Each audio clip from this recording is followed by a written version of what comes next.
Bismillahirrahmanirrahim. Assalamualaikum warahmatullahi wabarakatuh. Di sini kami dari kelompok 2 akan mempresentasikan rasio keuangan di sektor kesehatan di 3 perusahaan. Yang pertama ada PT Kalbe Farma Terbuka, yang kedua PT Indofarma Terbuka, dan PT Freedom Farma Terbuka. Di sini ada anggota kelompok. Yang pertama ada Adi Junaidi, Hasbi Abdullah, Kinkin Sakinah, Muhammad Alfi, Muhammad Irsyad, Nida Ambara, Nur Emilia, Rafli Saiful, dan Sri Sinta. Untuk pembahasan pertama akan dibacakan atau dipresentasikan oleh Muhammad Irsyad. Mangga. Terima kasih Saudari Nida. Di sini saya akan menjelaskan tentang profil perusahaan dari PT Kalbe Farma Tbk. PT Kalbe Farma Tbk adalah sebuah perusahaan farmasi yang berkantor pusat di Jakarta. Produk perusahaan ini dijual di 43 negara yang tersebar di 5 benua. Melalui anak usahanya, perusahaan ini juga mengoperasikan sejumlah klinik kesehatan dan laboratorium klinik.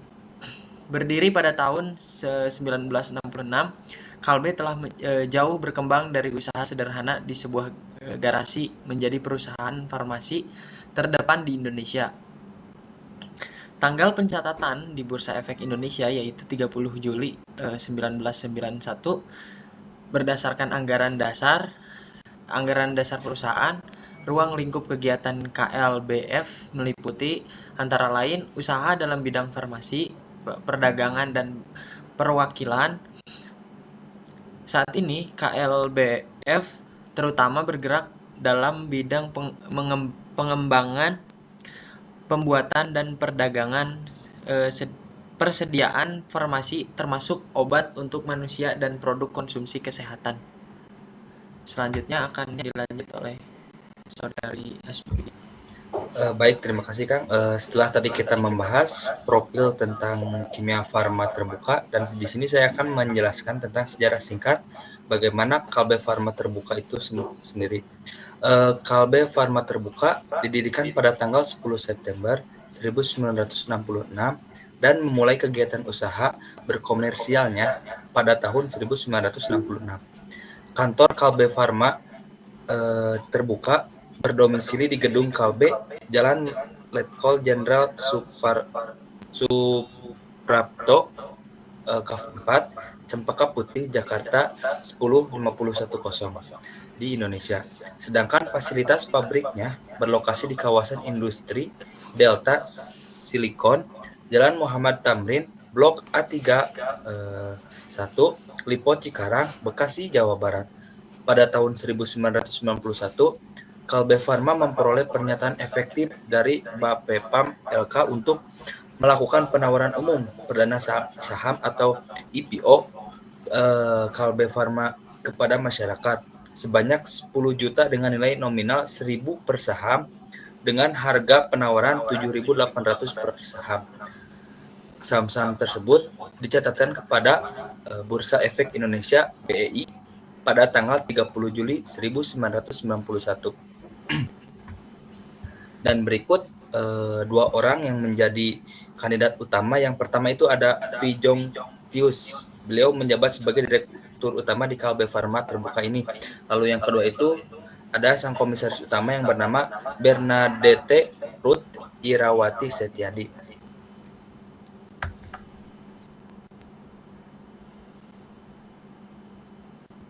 Mungkin untuk rasio PT Kalbe Farma ini akan dibacakan langsung oleh Teh Sri Sinta. Mangga Teh.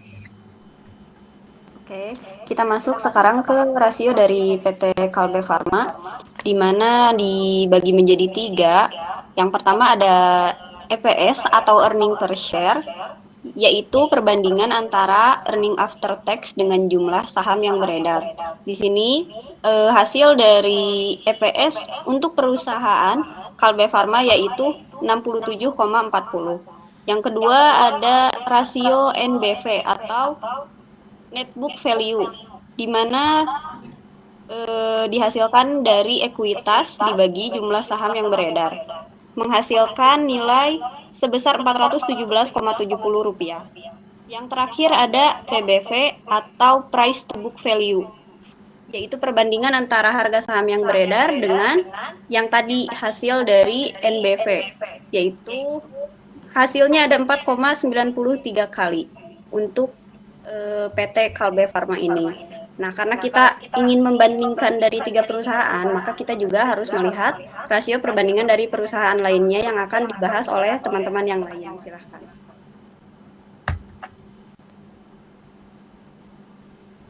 Mangga dilanjut oleh Kang Rafli, Kang. Saya akan menjelaskan tentang PT Indofarma Tbk. Profil perusahaan PT Indofarma didirikan tanggal 2 Januari 1996 dan memulai kegiatan usaha komersialnya. Pemerintah menetapkan pusat produksi farmasi Departemen Kesehatan, status Badan Hukum Perum Indofarma diubah menjadi perusahaan atau persero. Tanggal pencatatan di bursa efek di Indonesia yaitu tanggal 17 April 2001. Nah, di sini akan dilanjutkan oleh Kang Alfi. Silakan Kang Alfi. Baik, saya di sini akan menjelaskan tentang sejarah singkat Indonesia Farma Tbk, disingkat Indofarma Tbk atau INAF. Didirikan tanggal 2 Januari 1996 dan memulai kegiatan usaha komersialnya pada tahun 1983. Kantor pusat dan pabriknya Indofarma Tbk terletak di Jalan Indofarma nomor 1 Cibitung, Bekasi, nomor 17530, Indonesia. Pada awalnya INAF merupakan sebuah pabrik obat yang didirikan pada tahun 1918 dengan nama Pabrik Obat Manggarai. Pada tahun 1950, pabrik obat Manggarai ini diambil alih oleh pemerintah Republik Indonesia dan dikelola oleh Departemen Kesehatan. Pada tahun 1979, nama pabrik obat ini diubah menjadi Pusat Produksi Farmasi Departemen Kesehatan.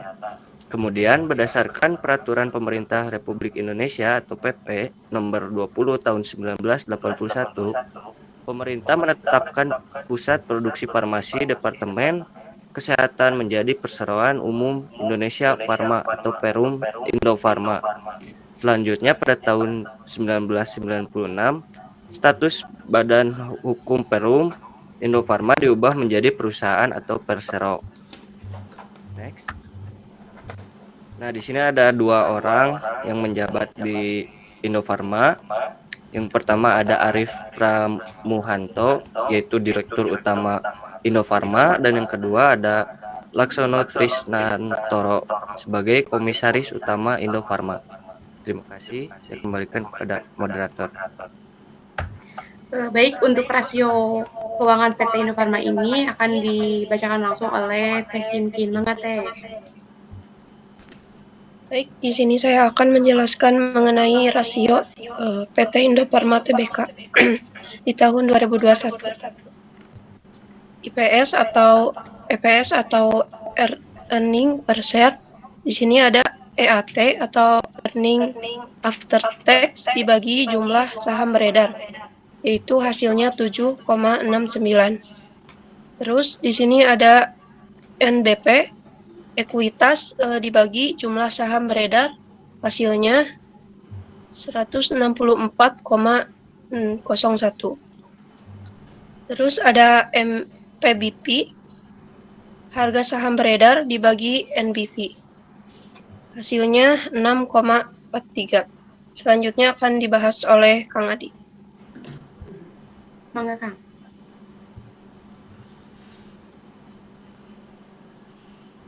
Baik, di sini sebagai perbandingan dari perusahaan yang sebelumnya, kami mengambil perusahaan PT Piridam Farma Terbuka.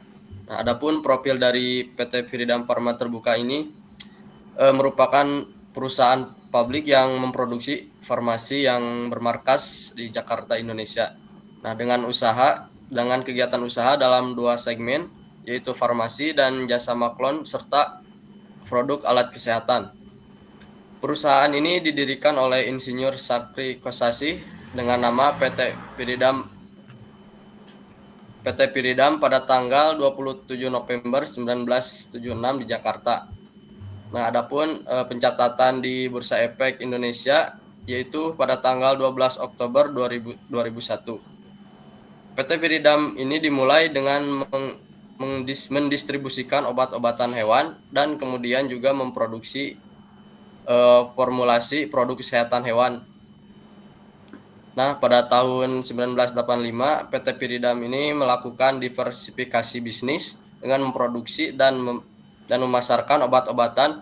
Pada tahap awal ekspansi bisnisnya, ditambah menjadi agen pemasaran sejumlah perusahaan produk kesehatan atau laboratorium luar negeri.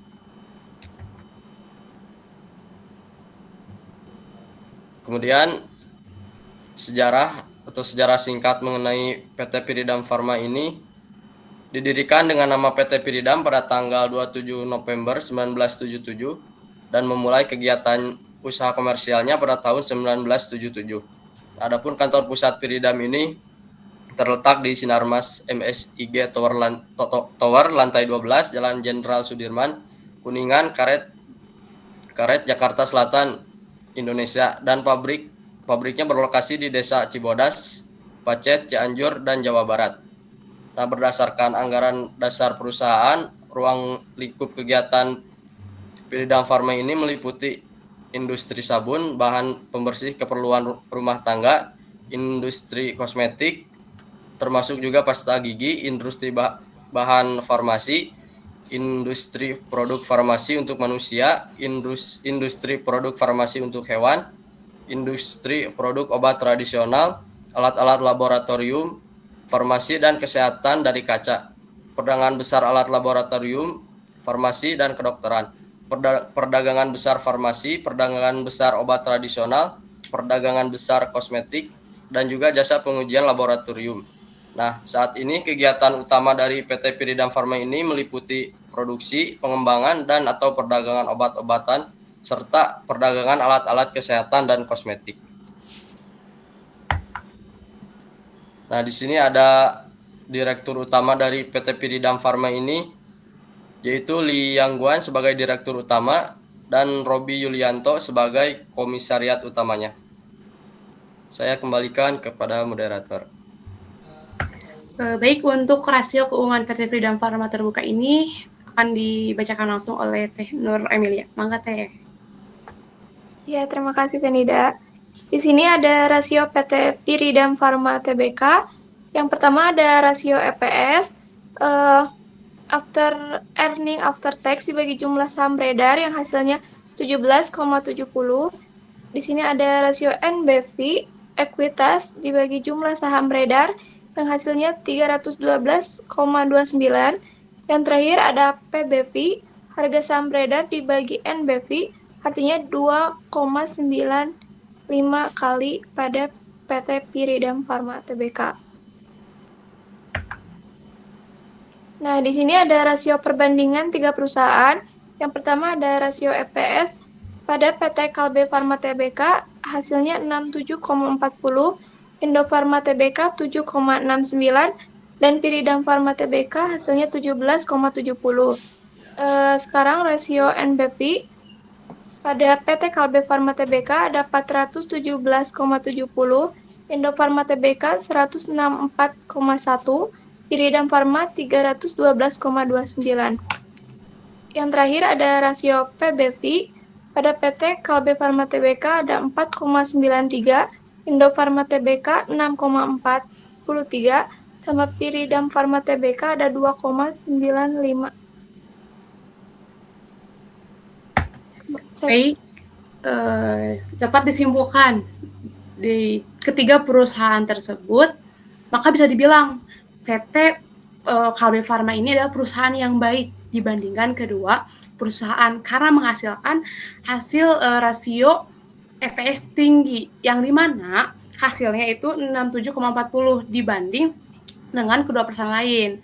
Nah, jadi di mata investor ini baik gitu. Itu akan menjadi salah satu pemicu bagi seorang investor untuk menanam sahamnya di perusahaan tersebut. Nah, jika dilihat dari perbandingan PBV, di mata investor, hasil yang lebih rendah yaitu PT Piridam. Itu 2,95 kali. Nah, di mata investor ini bisa disebut murah dibanding perusahaan lainnya dan menjadi kesempatan untuk membeli saham di perusahaan tersebut. Mungkin itu saja yang bisa kami presentasikan. Mohon maaf apabila ada kesalahan. Wabillahi taufiq wal hidayah. Wassalamualaikum warahmatullahi wabarakatuh. Terima kasih.